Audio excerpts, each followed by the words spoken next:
15th for all, including 1 hour zones, 8 a.m. to 6 p.m. Sorry, can we be able to discuss these afterwards? Yes. Okay. Let me go through the list that he asked here first. Okay. We will not be changing the current system at this time on the schedule, the season. He wants to remove the North Boulevard, Camp Street, Crescent Street, Wareham Avenue, 13th Street, except as posted during special events. No parking on 12th Street between East Central and Wareham Avenue. They're going to stay above listed areas as is on the parking program. As for 12th Street, he agrees there is an issue with parking on the sidewalk, but it is the entire length of 12th Street where it becomes an issue, as well as some other streets with sidewalks. Stricter enforcement of this violation will be addressed. There won't be any changes in enforcement at this time, except for the new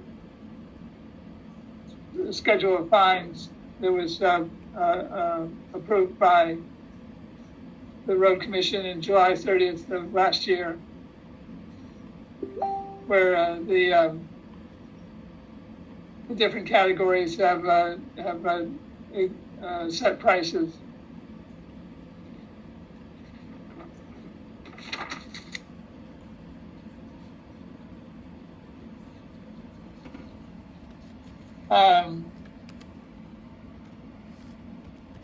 The use of parking funds versus kiosk funds.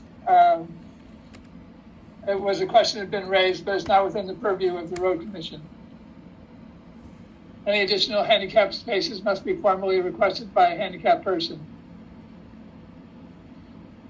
There's no changes in Lopes Field, Heinz Field, and the Onset Bay Center at this time.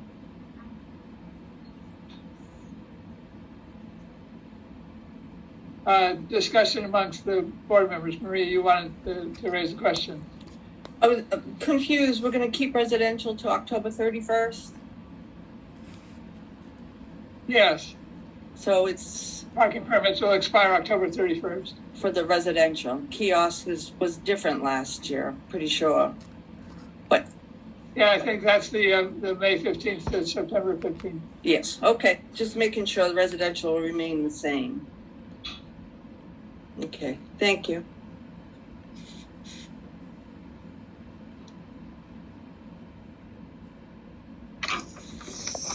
Are we allowed to discuss, or you're still on the board? Still on the board this time.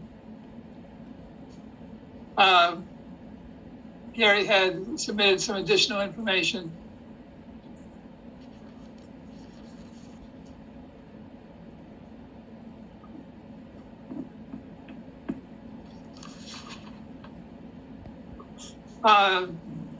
He says there are no changes to the map and the program in general, but he offers a couple of recommendations. One, he wants to cap the business passes at 20 max per business. Right now it's not capped, and Gary doesn't recommend going less than 15 per business if the committee chooses to alter the maximum quantity. Capping it will cut down on the what he calls as a free-for-all handout. Number two is no parking in one spot for more than 72 hours without moving the car. It's seasonal, but currently enforced seasonally, but needs to go full time. No parking tow zone signs are needed from Stonebridge to the pier on Onset Avenue. Could you repeat that? No parking signs are needed, right? No parking and tow zone signs are needed from Stonebridge to the pier on Onset Avenue. Thank you. I'll address some of the parking issues we saw in the last year.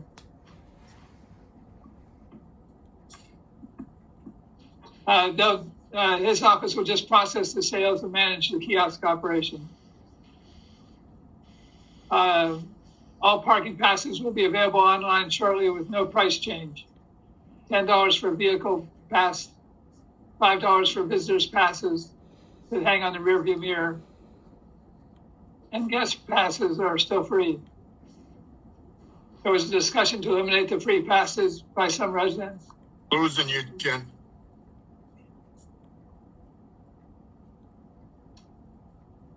I think I missed the last thing, Ken. Did you get the parking passes? $10 for vehicle pass, $5 for visitors pass. Yes. And there was a discussion to eliminate the free passes by some residents. But he doesn't recommend it where the enforcement staff still need it for identification purposes. Business passes are currently $10 each. Doesn't recommend a cost change, just a cap on the amount of one business can buy. Business passes will still be brought directly from their office, but the resident window hangers and parking stickers will all be available online. And he's hoping by April 1st. As we know already, parking fines are officially increased.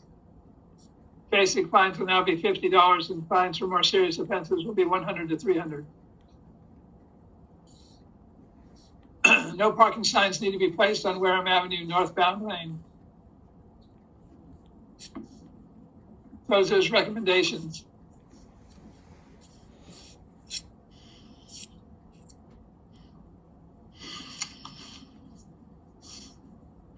I'll open it up to the commission members again. Do you have any comments? One of the discussion points that Gary wanted us to address was the number of business passes that should be available for each business. We want to put a limit on it. I'm in agreement with that. I think that the businesses could switch them off. You know, you come to work, you put it back in. It's not, you know, it's.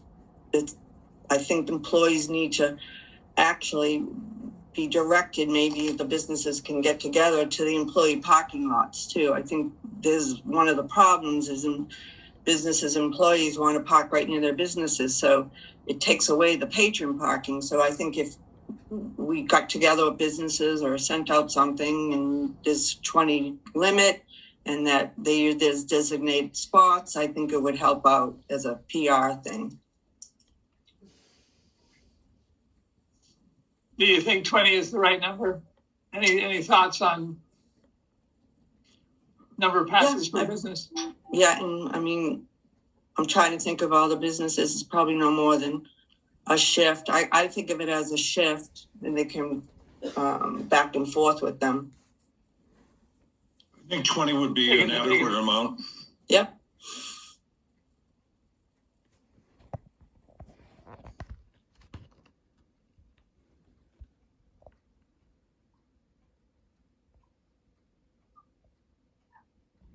What about the no parking in one spot for more than 72 hours?